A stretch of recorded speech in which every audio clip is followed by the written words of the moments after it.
자, 메르스 확진 판정을 받은 141번 환자, 병원에서 난동을 부렸다 이런 얘기 저희가 보도를 해드렸었는데 이 확진 전에 증상이 의심되는 상황에서 가족과 함께 제주도 여행을 간 사실이 밝혀졌습니다. 자, 제주도가 지금 발칵 뒤집어졌고 지금 휴가철을 맞아서 제주도를 가시려고 했던 분들 깜짝 놀라는 그런 소식이 아닐 수 없는데 박소윤 기자와 함께 자세히 알아보겠습니다.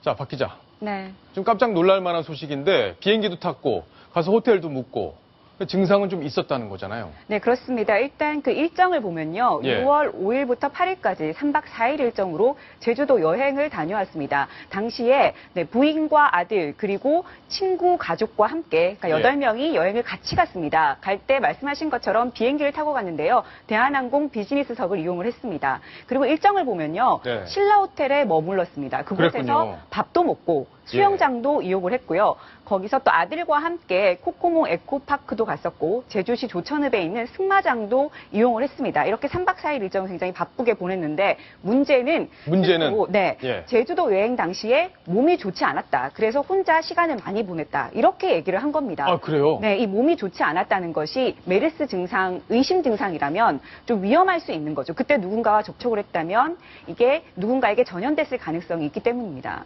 그러니까요. 원래 이 감염이 됐을 때 증상이 없을 때는 감염을 시킬 수가 없는 그런 걸로 지금까지 알려져 있고 네. 증상이 열이 나기 시작하고 가래가 나오기 시작하면은 남에게 전염 가능성이 있는데 몸이 안 좋아서 놀러 갔는데도 혼자 차 안에 있고 이런 시간이 많았다. 그렇다면 가족들이나 아니면 주변 사람들한테 옮겼을 가능성이 있는데 이 141번 환자가 지난번에 저희가 보도를 해드렸는데 세브란스 병원에서 병원 내에서 내가 옮길 거야 그러면서 난동을 부렸다 이렇게 알려졌던 분이잖아요. 네, 그렇습니다. 그래서 그 부분 때문에 좀 더 걱정이 많은 걸 수도 있는데요. 예. 이분이 그때 메르스 검사를 받는 도중에 내가 메르스에 걸렸다면 다 퍼뜨리고 다니겠다 이렇게 소란을 피워서 좀 논란이 됐고요. 이뿐만이 아니고 또 1차, 2차 검사를 받아서 확진을 받아야 되는데 이 2차 검사 결과를 기다리지 않고 문을 걸고 있는 걸쇠를 부수고 나가서 택시를 타고 집으로 가버린 바로 그 환자입니다. 그 부분 때문에 오히려 더 큰 우려가 생기는 거죠. 그런데 전문가들 얘기로는 증상이 본격적으로 발현된 거는 제주도 여행을 갔다 온 이후기 때문에 크게 감염의 우려는 높지 않을 것으로 보인다. 이렇게 얘기를 했습니다. 아, 전문가 의견은 또 감염이 아직까지는 가능성이 좀 낮다. 네. 이렇게 보는 거군요. 그러니까 13일에 확진을 받았고 8일 했으니까 한 5일 정도의 시간이 있으니까 이 사이에서는 크게 감염되지 않았을 거다. 전문가들은 이렇게 본다는 거죠. 본격적으로 증상이 발현된 건 여행을 갔다 온 다음이기 때문에 그렇군요. 그래서 이 사람도 병원을 갔었고요. 예. 그래서 아마 좀 가능성이 적지 않을까라는 게 의견입니다. 자, 그러면 걱정이 되는 게 일단 가족 8명 아주 가까이서 지냈을 테니까 걱정이 많이 될 것 같고요. 또 이 비행기에 탔던 이 자리 이것도 타는데 좀 찜찜할 것 같고요. 무엇보다 이 신라 호텔 여기 하룻밤을 묵었다면서요. 네, 그렇습니다. 그것 예. 때문에 지금 신라 호텔은 난리가 났습니다. 그렇겠네요. 네, 신라 호텔 같은 경우에는 지금 이 환자의 호텔 내 동선을 파악을 하고 그리고 CCTV를 분석을 해서 이 환자와 밀접 접촉한 34명을 분석을 했고요. 예. 그중에 31명을 자가 격리시켰습니다. 이뿐만이 아니고요. 이 환자가 묵었던 만큼 오늘 오후부터 영업을 중단했습니다. 그렇군요. 자, 그럼 제주도가 지금 바짝 긴장을 할 수밖에 없는 그런 상황인데 메르스 청정 지역으로 알려져 있었는데 이제 긴장을 할 수밖에 없는 상황. 제주도에서도 지금 여러 가지 대책을 내놓고 있다고 하는데 어떤 대책들이 나오는지 얼마나 또 위험한 건지 이런 것들이 빨리 제대로 정확하게 알려져야 되겠다 이런 생각이 듭니다. 이동희 차장. 네.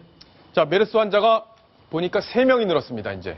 그래서 총 165명이 됐는데 자, 이 초기 진단 문제가 관심으로 떠오르고 있어요. 초기에 빨리 대응을 해야 되는 이 문제.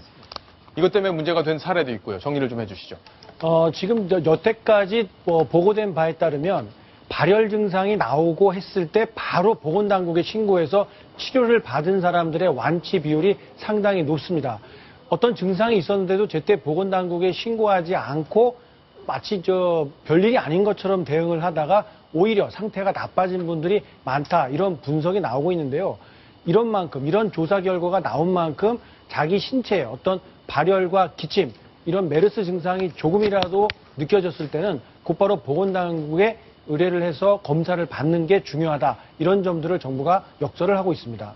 그러니까 일찍 증상이 나타났을 때 빨리 가서 병원에서 그렇습니다. 진단을 받아야지 그걸 두고두고 있다가 보면은 오히려 치료가 어려워질 수 있다. 맞습니다. 예. 초기에 어떤 초기 증상이 모든 질병이 다 그렇습니다만 특히나 이번 메르스 경우에도 초기에 병원에 가서 치료를 받게 되면은 크게 걱정할 사안이 거의 없었다는 겁니다. 그렇군요. 그런데 시간이 좀 지나서 버티다 의료 당국을 찾아갔을 때 이미 메르스균이 폐에 번지고 난 이후에 손을 쓰기 시작하면 상당히 어렵게 고전하면서 치료를 받아야 된다, 이런 이야기를 하고 있습니다. 아마 중요한 정보가 아닌가 싶습니다. 시청자 여러분들 어디 조금만 이상하셔도 빨리 가서 진단을 받아보시는 게 좋겠다, 이런 생각이 드는데, 자, 요즘에 이 메르스 때문에 참 의료진들이 고생을 참 많이 하고 있습니다. 맞습니다. 정말 사투를 벌이고 있다, 이렇게 평가를 해야 되고, 저희가 사회 전반적으로 이분들의 어떤 노고 이런 것들을 격려하고 감사한 마음을 가져야겠다, 이런 얘기 저희 뉴스톱10에서 어제도 정리를 해드렸는데, 이 메르스 환자들의 그걸 받아서 유전자를 검사를 해서 통보를 해주는 이 검사하는 기관에 있는 분들도 지금 굉장히 고생을 한다고 그러더라고요. 그렇습니다. 이 제도가 많이 이제 간소화돼서요. 각 광역 지방 자치단체에 있는 보건환경연구원에서도 직접 검사를 하고 판정을 내리고 있습니다. 이 가장 많은 검체 검사가 이루어지고 있는 서울 보건환경연구원의 예를 들어보면요. 예. 이 12명의 검사원들이 있습니다. 바이러스 검사 팀원들이 있는데요. 12명이 2인 1조로 모두 6개 조로 편성이 돼서 하루 거의 24시간 풀로 검사를 하고 있는데요.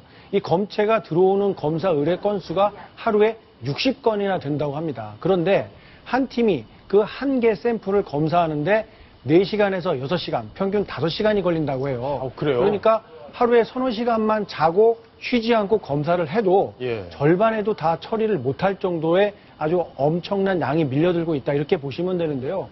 그러다 보니까 집에도 제대로 들어가지 못하고 휴식 시간도 제대로 없이 거의 하루 20시간 꼬박 걸려서 이 들어오는 항체 검사에 매달리고 있다는 예. 그런 소식입니다.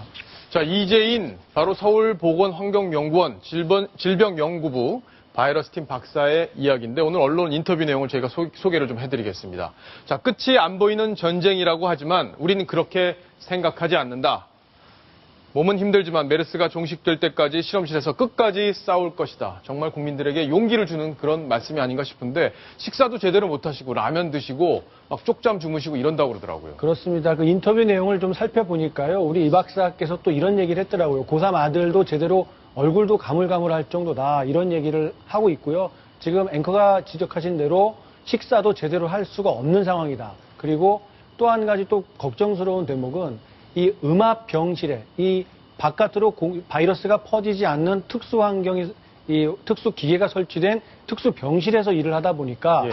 하루 종일 편두통에 시달리고 있는데, 장기화되다 보니까 이거는 이제 일상화됐을 정도로 큰 불편을 느끼지 않을 정도다, 이렇게 이야기를 하고 있어서 참 걱정도 많이 되고 희망을 갖게 하는 그런 대목인 것 같습니다. 그렇군요. 참 고생 안 하시는 분들이 없는데, 요즘에 병원에서는 이제 메르스 환자들이 들어오면은 사실 제가 의사라고 해도 부담될 것 같아요. 그럼요. 가급적이면은 내 가족들을 생각해서라도 이 환자들과 접촉을 하지 않고 싶을 텐데, 어떤 간호사분이 격리병동을 자기가 자원을 해서 근무를 하겠다 해서 또 화제가 되고 있다고요.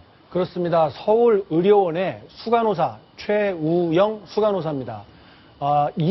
이분은 이 격리 대상 치료 대상자들을 직접 치료해야 되는 그런 곳에 근무하는 분이 아닙니다. 그런데도 내가 격리된 환자들을 치료하러 들어가겠다, 격리병상을 담당하겠다라고 자원을 해서 격리병상 치료 간호사로 지금 활동을 하고 있다고 합니다. 그래요. 자, 그럼 훌륭한 분 목소리 한번 들어봐야겠네요. 목소리 직접 들어보시겠습니다. 저 여기 근무한다는 거 알면 아마도 정말 많이 걱정하실 거예요. 되도록이면 전화 안 받아요. 그러니까 찬우야 미안해, 엄마가 너 못 안아주는 거 알지? 그러는데 정말 마음이 아팠어요. 자, 저런 분들 때문에 우리 사회가 아직도 따뜻하고 희망이 있고 그런 느낌들을 더 받고, 그죠? 국민들도 더 힘을 내고 메르스 따위 이제 이겨내야겠다, 이런 생각을 더 할 수 있는 힘이 되지 않나, 이런 생각이 좀 듭니다.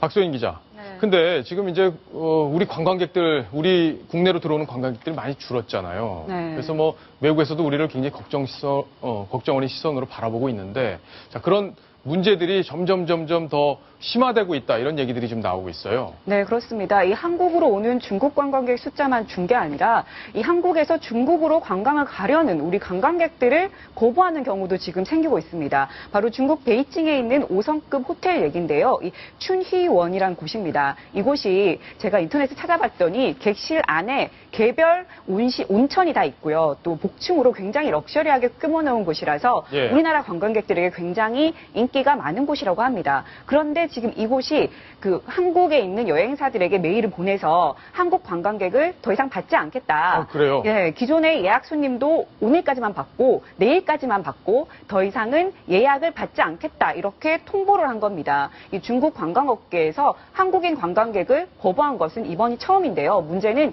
여기가 이제 시작일 것 같다는 분석이 나오는 겁니다. 앞으로 이런 곳이 더 많아지지 않을까라고 우려하는 목소리가 많습니다. 아유, 그래요. 큰일이네. 정말, 뭐, 중국에서 우리 저 제품만 소비하는 게 아니라 또 문화도 소비하고 여러 가지 소비하는데 어떤 부정적인 인식이 팽배해지지 않을까 이런 걱정이 좀 되는데, 자, 뭐, 중국에서 현명하게 대응을 하지 않을까 싶습니다.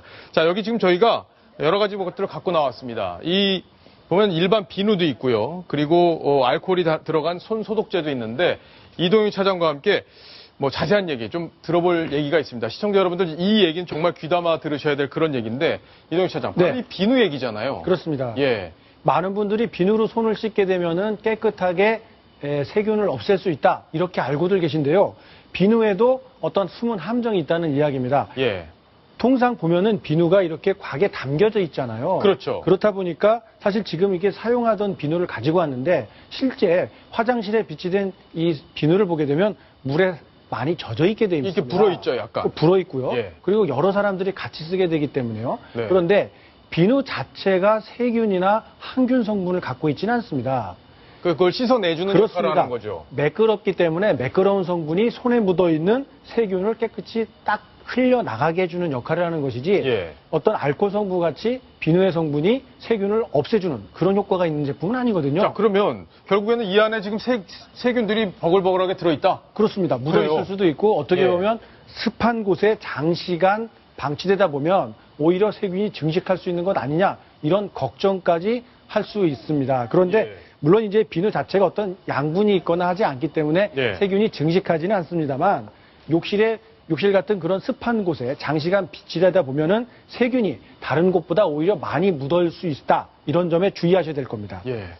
자, 그렇다면 이 세균이 어떻게 실제로 바뀌는지 이걸 한번 점검을 해봐야 될 것 같아요. 맞습니다. 그러니까 지금 이 얘기는 뭐냐면 대충 완벽 이런 게 보이시죠, 시청자 여러분. 이게 뭐 대충이라는 건 뭐냐면 알코올 성분 소독제를 이렇게 대충 한번 이렇게 했다. 이런 정도의 의미고 맞습니다. 완벽은 아주 싹싹 닦았다. 이런 의미인데 원래 세균이 손에 297개가 있는데 대충 닦으면 98%가 없어진다. 알코올이 들어간 거 그런 그렇습니다. 거네요. 알코올 예. 성분이 들어가 있기 때문에 그 자체로 세균과 바이러스를 없애주는 효과가 있기 때문에 예. 사실 숫자가 약간 100에는 미치지 못합니다만 저 정도면 사실상 거의 다 100% 없앴다 이렇게 보시면 그러네요. 무방합니다. 그러니까 완벽하게 하면은 99%니까 그렇죠. 세균이 뭐 한 마리밖에 없네. 그렇습니다. 근데 중요한 게 이 액체형 물비누의 경우에도 대충 하면은 20% 밖에 줄질 않네요. 그렇습니다. 현저하게 떨어지게 되고요. 네. 문제가 되는 거는 바로 조금 전에 보여드렸던 일반 고체형 비누입니다. 네.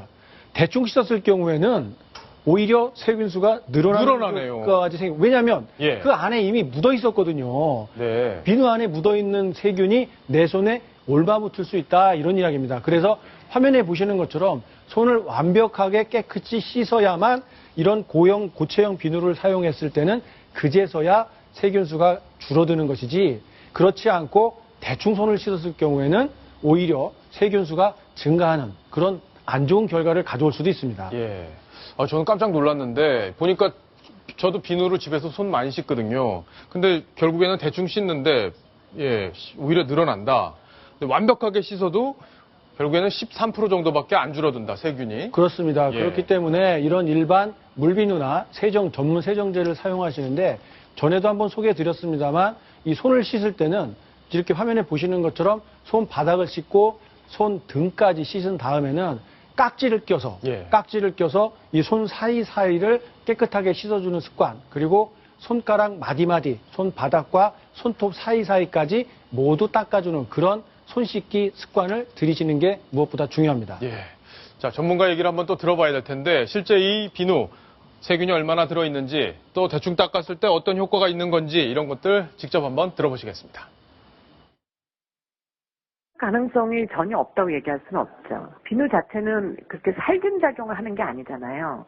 그 비누 자체가 세균이 자라기 좋은 건 아니지만 비누가 놓여있는 환경이라든지 물이라든지 가능성은 있죠. 고용비누가 이렇게 바닥에 물이랑 같이 이렇게 반복적으로 사용되는 경우는 좀 주의를 해야 되죠. 흐르는 물에 받아서 씻지 말아라, 받은 물에 씻지 말아라 라는 거고, 비누도 이렇게 비누가게 이렇게 물이랑 같이 해서 흘릴 때는 거기도 가능성은 있다 이런 거죠. 자, 지금 뭐 메르스 예방에 손 씻는 게 가장 중요하다 이런 것들을 저희가 여러 번 강조를 해드렸고 손 씻는 법도 저희가 소개를 해드렸는데 앞으로는 가급적이면 알코올 성분 소독제가 있는 그런 제품들을 쓰시는 게 좋겠다. 이렇게 저희가 정리를 해드리겠습니다. 자, 이번 소식 여기까지 마무리합니다. 다음 소식 뭘까요? 순위 먼저 확인합니다.